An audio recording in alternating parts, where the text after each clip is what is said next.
जुड़ चुके हैं। Gaurang sir, good morning. शुक्रिया समय निकालकर हमारे साथ जुड़ने के लिए। और सबसे पहला सवाल ऑटो सेक्टर पर ही रहेगा।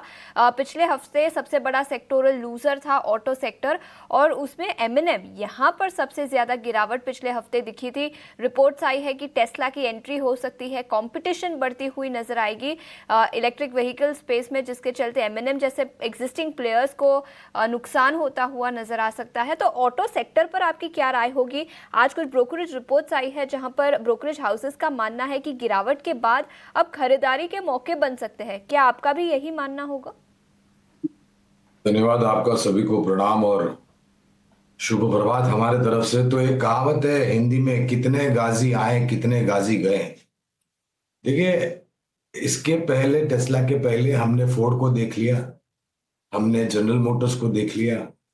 इसके पहले और भी कई कुछ नाम आए थे जो आकर के वापस स्वदेश लौट गए। जहां तक मेरी जानकारी, अगर गलत है तो आप मुझे ठीक सब कर सकते हैं। टेस्ला की गाड़ी की कीमत, जो कि एक या दो मॉडल लेके वाले आने वाले हैं श्रीमान इलॉन मस्क साहब, $25,000 एक्स फैक्ट्री, यानी कि करीबन 22 लाख रुपया एक्स फैक्ट्री। इसमें बाकी फिर आपको जोड़ना पड़ेगा टैक्स, रोड टैक्स, इंश्योरेंस वगैरह जो भी है। और हमारे भारत में उपभोक्ताओं की एक खूबी है कि जब तक इनको पूर्ण तरीके से विश्वास नहीं हो जाता है, तब तक छोटे से छोटे प्रोडक्ट को नहीं खरीदते हैं। आप गाड़ी की तो बात छोड़ दीजिए। तो बातें हो रही है, देखते हैं कितना क्या होता है आने वाले समय में। और मेरे ख्याल से भारत में स्थापित कंपनियों को सरकार के तरफ से किसी भी प्रकार का, जहां तक नीतियों का सवाल है, क्योंकि हमने ये भी सुना है कि अप्रैल मई में एक नई ईवी पॉलिसी आने वाली है, तो मुझे नहीं लग रहा है कि सरकार किसी का पक्षपात करेगी।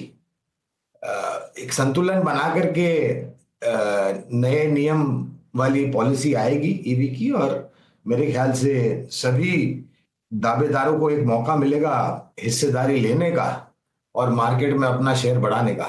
तो बुनियादी तर्क के आधार पे तो पहले, आज और आने वाले भविष्य में हमारी खरीदारी की राय टाटा मोटर, एमएनएम, मारुति, ये तीनों पर रही है और भविष्य में भी रहेगी। ये नजरिया ऑटो सेक्टर पर, जहां पर गौरांग सर का मानना है कि कंपटीशन से ज्यादा कुछ इम्पैक्ट इस सेक्टर पर नहीं दिखेगा। ये तो हुई फंडामेंटल राय। संतोष, आपसे पूछना चाहूंगी टेक्निकल्स पर एमएनएम के चार्ट्स क्या कहते हैं, और एमएनएम के अलावा टीवीएस मोटर और मारुति सुजुकी, इन तीनों ही स्टॉक्स में भारी गिरावट दिखी थी, तो चार्ट्स पर क्या कहना है? यस, एमएनएम की बात करें तो यहाँ पर हम देखें तो स्टॉक काफी लंबे समय से इस जोन को बचाने की कोशिश की। हमेशा जब भी 2700 से 2650 के जोन में आया, वहां से रिकवरी देखने को मिली है। तो आज में भी शायद इस जोन से फिर से रिकवरी देखने को मिले, क्योंकि कई सारी ब्रोकिंग रिपोर्ट्स में पढ़ रहा था तो सभी का यही कहना था कि ऑलरेडी काफी कुछ डिस्काउंट कर चुका है जो टेस्ला का इशू है।